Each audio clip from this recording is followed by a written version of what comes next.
What is up, guys, and welcome to yet another episode of the Creative Smoothie. Here I am, Vlad Herescu, yet another Monday recording for you guys.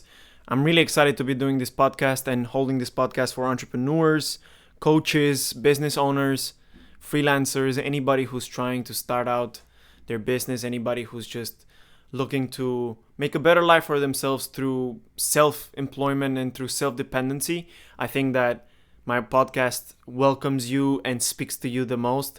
But even if you're just somebody who's just listening in to for the sake of listening, or just wants to hear more about the world of marketing, about the world of business, then welcome. You are most welcome here as well. Listen, guys, today I brought something pretty important. I didn't script it. I didn't prepare it. I just wanted to go ahead and record it because I don't think that there needs to be much preamble or thought into this because of how much thought I've already given to it for the past few months. What I'm here to talk about today is that the marketing techniques that I'm trying to explain to you and the sales techniques that I'm trying to teach you in some way or another are techniques that can be used for all sorts of things and all sorts of purposes, from good to evil.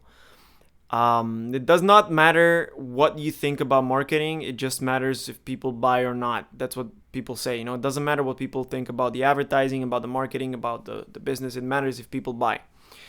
And that says something really strong. That says that the marketing and the techniques that we employ has the power to overshadow the real value of a product, or the real identity of a company, or the real motivations behind a certain project. So marketing manages to mask all that and instead present to you something that you should focus your attention on in order to buy that product, right? So many times in marketing, we actually identify what are the main weak points of the product that people keep complaining about and keep leaving bad reviews about, and then you do your best to of course improve that feature if you're a good company, if you're a sustainable company. Or if you're smart, you just learn how to play that disadvantage in, right? So not a lot of people care about the secondary, tertiary, and other motivations behind a product or a business. They just care about if that business can solve their main problem in the first place.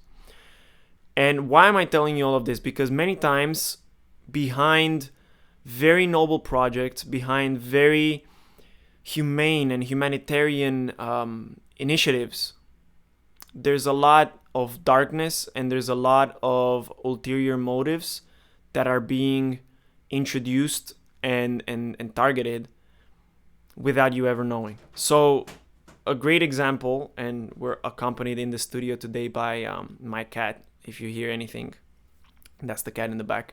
But basically, if what's happening right now today is that there are so many well-intentioned people falling for projects, initiatives, and campaigns that look like they have the people's welfare and health and well-being in mind, but what they actually do is completely different. Okay? And getting people to fight for causes out of their goodwill is very easy, right? So if you see something wrong in society, you want to fix it if you're that kind of person, right? You see people that are being marginalized. You see people that are being segregated from society. You're seeing a lot of disparity between the rich and the poor. You see a lot of war going on today. Nowadays, the war in Ukraine and Russia is huge. And the media presents you with the points of view that portray a certain side or a certain argument or a certain point that they want to make as humane, as good for the world. And instead of falling for that, and instead of looking only at one reason, look for ulterior motives too. Okay? This is very important. But before I can continue on, just give me 1 second. I gotta get my cat out of here so I can concentrate. Alright, the cat is being taken care of. Anyways, what I was saying is, you have to focus on the ulterior motives too. What's happening is that a lot of people are being taken advantage of because the media, the government, whatever is happening, even companies, right? Even, I'm not talking only just big organizations. I'm talking any sort of business. They attack a certain point of your personality that does not let you make bad decisions against human beings, right? So they kind of hack your mechanism of thinking and what you believe is moral and what's not moral, right? We all mostly agree that war is not something good, right? We don't like people dying. It's not something that benefits humanity, right? We all, like many of us, agree that racism shouldn't be a thing, right? There should be absolutely no difference between the way somebody's treated and their role in the society, and their welfare and their safety and their health, regardless of their skin color, regardless of where you're from, okay? These are principles that most of us agree on, and even if it doesn't seem like it, and the media is trying not to portray that, most of us agree with that. Most of us agree we should be able to have access to healthcare. Most of us agree people should all be safe and sound and have the ability to pursue their lives.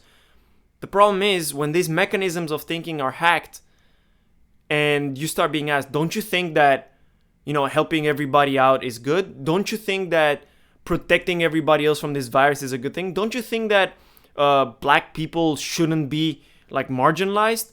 Of course I believe all these things, but the way that the media and many governments are portraying those questions, it's as if you are not taking action for them. And so what do? You start becoming more vocal about it. You start supporting more marginalized groups. You start implementing, you start contacting your local government. You start generating change on social media.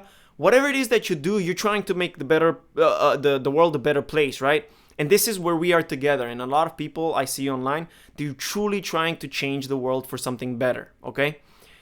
Now, this is the point. Once they've hacked that internal mechanism of you saying, hey, this is what's right, this is what's wrong, they're going to tell you that doing certain things supports the wrong side. So if you do X, Y, and Z, you actually don't care about anybody, and you actually don't care about the better of the world, and you don't care about black people that are marginalized, right? So you're not only do they tell you, hey, don't you believe this is right? Like everybody should believe the same in all around the world. They also tell you, hey, if you do this, this, and this, you're not consistent with your statement, right? You stated that you care about the environment. Well, doing X, Y, and Z is not helping the environment. And many times X, Y, and Z are actually have nothing to do with the environment. You are a great citizen. You are doing the stuff that you're supposed to do. But because somebody else is telling you, hey, this is the enemy. This is the enemy. If that's not your enemy, then you are the enemy. This is what's happening right now, okay? And I'm not going to go into more detail because I don't need to get my ass on fire online, okay? You understand what I'm talking about, okay? If you don't declare your enemy as being the same one as everybody else is in your community, in the world, then suddenly you're the enemy. And you start out with good intentions to save people, to help the kids, to help the people that are marginalized, to help the people that don't have as many opportunities as you did. And now somebody's telling you that everything that you're doing is actually hurting and that you're actually helping the enemy. In that moment, I urge you, and for sure this has happened to you lately, or you might even tell other people what they should think and what they should do. And I'm number one guilty of this, okay? And I know it. Friends know it, people know it. I've done this, and I'm also including myself in this people. I'm guilty of trying to tell other people what to do. So I'm not telling you what to do. I'm just telling you the next time that you think you're acting on your best morals and on your best principles, and somebody's telling you, do this, don't do that, realize that you're not going on your principles and your morals anymore. You're marrying them, and that's what's keeping you tight, and that's what's keeping you manipulated, because you marry your morals to whatever the bigger organization is telling you that your morals should be, or the objective that you should have. And so many times you forget about your morals, you focus on the objective, and you get rid of all your morals just to get to that objective, right? So we've seen how people are... Last year, a great example was people trying to explain to other people how if you don't get the vaccine, you want what's worse for other people. Well, I don't think that suppressing people and bullying them into getting it creates a better world either, right? So how much do you really care about the people versus yourself, right? So at some point, people were not caring about other people anymore like they were at the beginning of COVID. Remember when everybody actually started caring about everybody? which is at the beginning of COVID, everybody was in touch with each other. Hey, are you okay? Is everything all right? I'm here for support. We got this. We can do this together. Until something changed, some narrative changed, right? What happened? Suddenly, the people that you were feeling strong knit with maybe didn't have the same views as you did on the vaccine, and now they're the public enemy. Which, by the way, the American government made them the public enemy. They said many times that this was going to be the pandemic of the unvaccinated. And I know that you're thinking right now, what does this have to do with marketing? The same principles that got them to change what you were doing and to still believe that you were doing it for the greater good are the same exact mechanisms that are being used by marketers when you decide that you want to buy a product and you think that you're buying it because you need it, but instead you're buying it because you want it and you don't need it at all. Okay, this is the exact same thing that's happening.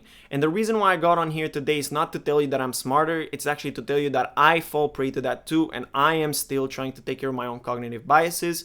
But because I understand, not because I'm better, but because I spend my time in the marketing world. This is what I do daily.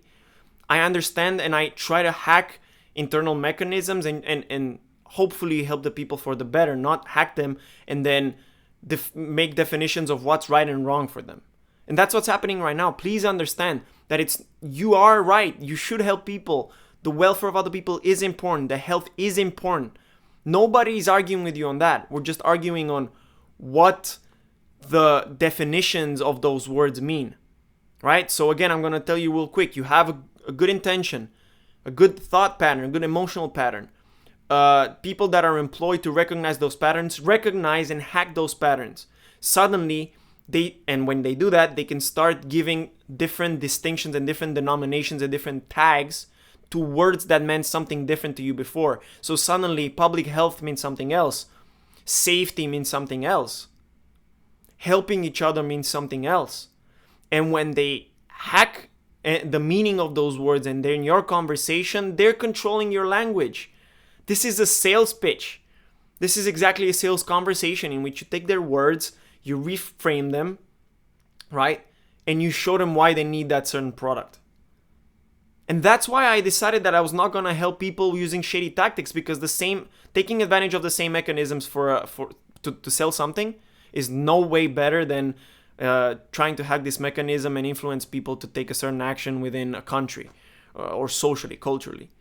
It's nothing better. And if you're a marketer and you're complaining about all those things, look at what you're doing first as well. And I'm taking a deep look at myself. And every single day that passes, I'm only trying to spread this information with more and more people so that one, I can learn and reinforce it within my own. And so two, we can all get over this bullshit that's happening in the world right now. And I'm serious. This is probably one of the most serious episodes that I've done. Like, I cannot stress. Like, I'm trying to look for more words to explain to you how important this is, but I think I made a point. Don't let people take advantage of your good nature, okay? If everybody is going one direction, ask yourself, okay, who's really leading this? And where are they taking us? Question it more. I'm not telling you that what, the other side's doing is wrong. I'm not telling you that what you're doing is wrong or correct. This is not my job. My job is to make you question, okay? So if you've listened this far, just question a bit your thought processes, your biases, and what you've been supporting for the past 6, 7, 8 months or 2 years. That's all. That's all I wanted to share with you today. Please let me know if this kind of episode is interesting to you. I don't always want to make it super niche for marketing. I also want to apply this knowledge to real day-to-day life, because at the end of the day, like I said, influence, persuasion, they're all the same thing. Okay? Take care of yourselves, guys. I love you. Be safe. And I'll see you in the next episode of Creative Smoothie.